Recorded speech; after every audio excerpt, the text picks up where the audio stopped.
Classes और आज की क्लास में स्टार्ट करने वाले हैं क्लास 9 का पार्ट 3 त्रिभुज प्रश्न संग्रह 3.4। स्टूडेंट्स के पहले प्रश्न संग्रह 3.4 के मैंने बेसिक वीडियो बना के रखा हुआ है जिसके अंदर मैंने 4 प्रमेय के बारे में बताया है।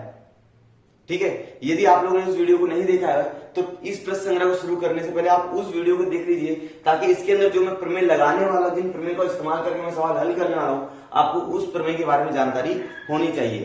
ठीक है स्टूडेंट्स, तो चलिए सबसे पहले हमारे पास यहाँ पर पहला सवाल है 3.4 का कि आकृति में बिंदु ए, आपको यहाँ पर बिंदु ए एक्स वाई जेड के समविभाजक पर है। जो बिंदु ए है वो एक्स वाई जेड के क्या है, समविभाजक पर है। बराबर, ये लाइन गलत हो गई, समविभाजक पर है। तो यदि ए एक्स बराबर 2, ए एक्स कितना है 2 है, तो आपको बनाना है ए वाई ए जेड कितना होगा।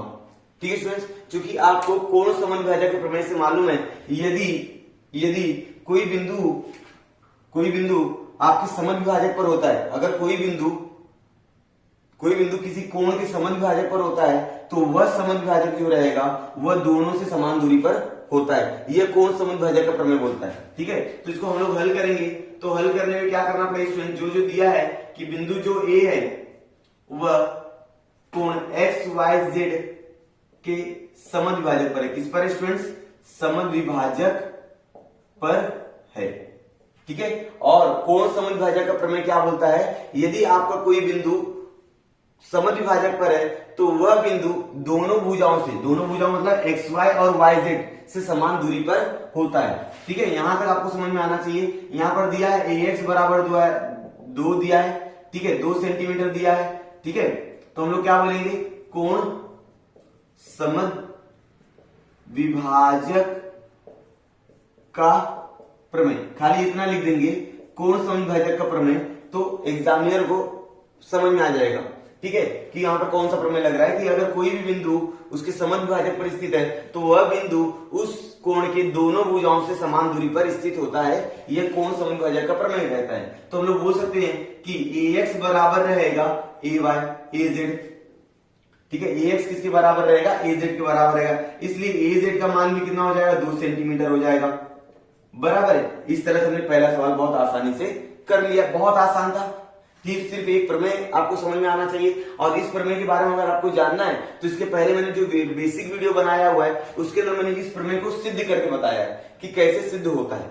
ठीक है, तो चलिए अगला सवाल हमारे सामने है कि आर एस टी का मान 56 है।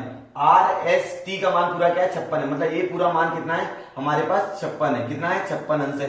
रेख पीटी जो है, ये जो पीटी है लंब किरण एस टी पर है, पी आर लंब है किस पर, एस आर पर, और पी आर और पीटी क्या है, सर्वांग समय, मतलब पी आर और पीटी क्या है, सर्वांग समय। ठीक है, और हम लोग अगर बात करें जब वो सर्वांग है, जब पी आर और पीटी जब सर्वांग होगा तो मतलब स्टूडेंट्स क्या होगा कि ये जो बिंदु पी है वह इसके समविभाजक पर स्थित होगा। बिंदु पी जो है इस कोण के समविभाजक पर स्थित होगा। तो ध्यान देंगे सबसे पहले हल करते समय हमको लिखना क्या है उसको पहले लिख दो। लिखना क्या है स्टूडेंट्स, यहां पर आपको मालूम है कि आर एस टी का मान हमको कितना लिखा है, 56 लिखा है। बराबर, अब जो जानकारी दी है सबसे पहले उसको लिख दो। रेख जो पीटी है वह लंब है किस पर, किरण एस टी पर लंब है। और आपका दूसरा जो रेख है, रेख अगर आप पी आर की बात करो तो वो लंब है आपका किरण एस आर पर। सही बात है। और एक चीज और यहां पर दिया है कि रेख पी आर सर्वांगसम है रेख पीटी के। ठीक है, ये सारी चीजें हमको लिख के दी गई है। तो स्टूडेंट्स मेरी बात सुनो, जो P रहेगा हम लोग क्या बोल सकते हैं, बिंदु P, क्या बोलेंगे, बिंदु P यह कोण आर एस टी का समविभाजक पर है। क्या है, समविभाजक है, कि समविभाजक पर है। ठीक है ना, आर एस टी के समविभाजक पर है। समविभाजक पर होने से क्या होता है स्टूडेंट्स कि यहां पर टीएसपी, कोण टीएसपी बराबर हो जाता है, सर्वांगसम हो जाता है आरएसपी के, ये हो जाता है। ठीक है, और हमको माप किसका निकालना है, आरएसपी का निकालना है। तो स्टूडेंट्स मेरी बात ध्यान सुनो, आरएसपी जो रहेगा, ये आरएसपी जो रहेगा ये आरएसटी का आधा रहेगा। बराबर, आरएसटी का मान आपको दिख रहा होगा, ये जो रहेगा ये पूरे का आधा रहेगा। तो मैं क्या लिख सकता हूं स्टूडेंट्स, मैं लिख सकता हूं कि आरएसपी जो रहेगा 1/2 रहेगा कोण किसके, आर एस टी के, बराबर। इससे आसान क्या हो सकता है। अब आगे देखिए आप लोग 1/2 लगा दीजिए, यहाँ पर 56 लिख दीजिए, 56 है यहाँ पर, तो 56 का आधा करोगे स्टूडेंट्स आपको मिल जाएगा 28 अंश। तो आपको मान आ गया आरएसपी का 28 अंश। ठीक है, इस प्रकार से हमने सवाल नंबर 1 और सवाल नंबर 2 को हल किया है। और आप लोग क्या कर दीजिए कि इस दोनों सवाल को कॉपी में लिख दीजिए स्क्रीनशॉट लेके, मैं इसके आगे वाले सवाल हल करता हूँ। सवाल नंबर 3 और सवाल नंबर मैंने 4 यहाँ पर लिख के रखा हुआ है, करते हैं। बहुत आसान सवाल है। क्या है सवाल नंबर 3 कि पी क्यू आर एक त्रिभुज आपके पास है जिसके अंदर पी क्यू जो है वो 10 सेंटीमीटर है, क्यू आर जो है 12 सेंटीमीटर, पी आर हमारे पास है 8 सेंटीमीटर। तो त्रिभुज के सबसे बड़े कोण और सबसे छोटे कोण के बारे में आपको बताना है, पहचानना है और लिखना है। ठीक है, मान लेते हैं हमारे पास इस तरह का त्रिभुज है। ठीक है, बिना किसी माप का लेंगे, हम त्रिभुज ले लेते हैं, इसका नाम है पी क्यू आर मान लेते हैं। ठीक है, और पी क्यू का मान हमारे पास दिया है 10 सेंटीमीटर और पी आर का मान दिया है 8 सेंटीमीटर। स्टूडेंट्स मैंने यहाँ पर माप लिया नहीं है, मैं अपने मन से बना रहा हूं। और क्यू आर का मान यहाँ पर दिया है 12 सेंटीमीटर और पी आर का मान दिया है 8 सेंटीमीटर। तो आपको बताना है इसके सबसे बड़े कोण का माप क्या रहेगा। इसमें सबसे पहले हम लोग क्या करते हैं, हल करते हैं, और जो दिया है उसको पहले लिख दीजिए कि आप लोग लिखोगे भाई भुजा पी क्यू 10 सेमी और भुजा, दूसरी भुजा कौन सी students, P Q, Q R बोल दीजिए, क्यू आर हमारे पास 12 सेंटीमीटर है। और तीसरी जो भुजा है वो कितना दिया हमारे पास, पी आर कितना दिया स्टूडेंट्स, 8 सेंटीमीटर। ये मैंने लिख दिया, ये सारी चीजें क्या है, दत्त है, ये सारी चीजें क्या है, दत्त है। अब आप लोग क्या कर दीजिए, जो सबसे बड़ा है पहले उसको लिखिए। क्यू आर यहाँ पर बड़ा है, किससे बड़ा है, पी क्यू से बड़ा है, और पी क्यू बड़ा है पी आर से, लिख दिया, घटते क्रम में लिखा। जो सबसे बड़ा है उसको पहले लिखो, बाद में छोटा, फिर सबसे छोटा, बराबर। और आप सबको मालूम होना चाहिए सबसे बड़ी भुजा के सामने सबसे बड़ा कोण होता है, सबसे बड़ी भुजा के सामने सबसे बड़ा कोण होता है। इसके पहले वाले वीडियो लेक्चर में बताया है कि जिसकी भुजा सबसे बड़ी रहेगी उस भुजा के सम्मुख कोण जो रहेगा वो सबसे बड़ा रहेगा। मतलब यहाँ पर क्यू आर जो सबसे बड़ा है, क्यू आर से क्या है, सबसे बड़ा है, मतलब इस भुजा के सामने कौन सा कोण है, तो आप बोलोगे सर क्यू पी आर है, क्यू पी आर है, मतलब सबसे बड़ी भुजा का सम्मुख कोण सबसे बड़ा होता है। ये बड़ा है, पी क्यू के सामने कौन है, पी क्यू के सामने आपका कोण है आर है, तो पी आर क्यू बोल दीजिए आप, तो पी आर क्यू बोल दीजिए। अब पी आर के सामने कौन है, पी आर के सामने आप बोल दीजिए P Q R, P Q R. ठीक है, क्या लिखेंगे, सबसे बड़ी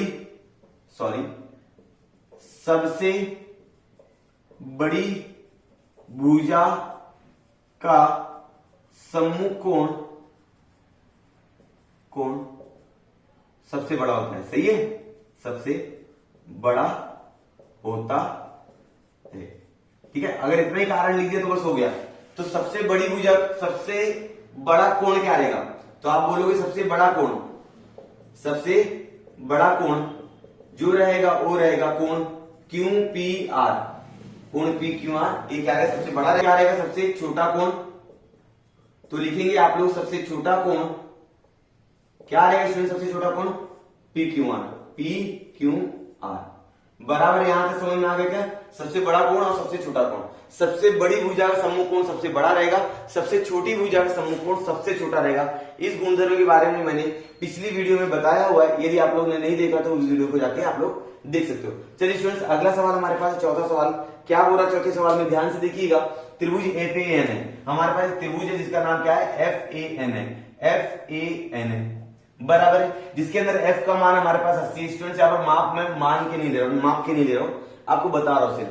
a का मान हमारे पास कितना है, 40 है। और त्रिभुज की सबसे बड़ी भुजा और सबसे छोटी भुजा आपको निकालनी है कि सबसे बड़ी भुजा और सबसे छोटी भुजा कौन सी रहेगी। सबसे बड़ी भुजा कौन सी रहेगी स्टूडेंट्स, सबसे बड़े कोण की सम्मुख भुजा सबसे बड़ी रहेगी। मतलब आप सबसे पहले पहचानोगे सबसे बड़ी कोण कौन सा है, उस कोण के सामने वाली जो भुजा रहेगी वो सबसे बड़ी भुजा रहेगी, बराबर है। तो स्टूडेंट्स अगर यहाँ पर आप लोग देखोगे तो एक कोण का माप दिया नहीं है, मतलब यहाँ पे n का माप हमको नहीं दिया है, तो m का मान निकालने के लिए क्या करना पड़ेगा स्टूडेंट्स हमको, कि देखिए सबसे पहले हल करते हम लोग, हल करते समय जो दिया पहले वो लिख लीजिए। त्रिभुज एफ ए एन में कोण f बराबर है 80 अंश और कोण a बराबर दिया है 40 अंश, तो हम लोग लगा देंगे कोण f प्लस कोण a प्लस कोण n बराबर 180 अंश। त्रिभुज के तीनों कोणों के मापों का योगफल 180 अंश होता है। त्रिभुज के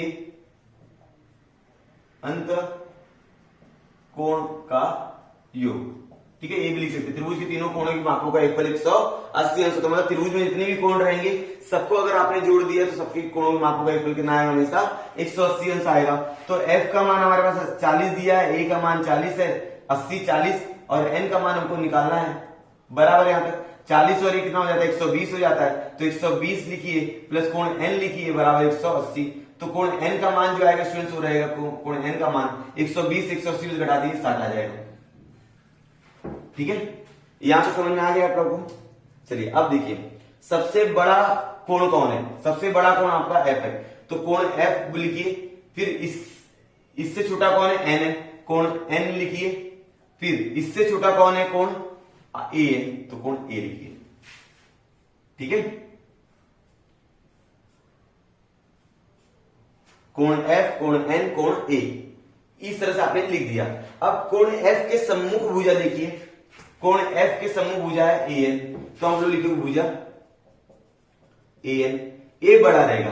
कोण n की सम्मुख भुजा देखिए, कोण n के सामने आप लोग देखोगे तो fa दिखेगा, तो आप लिखोगे भुजा fa।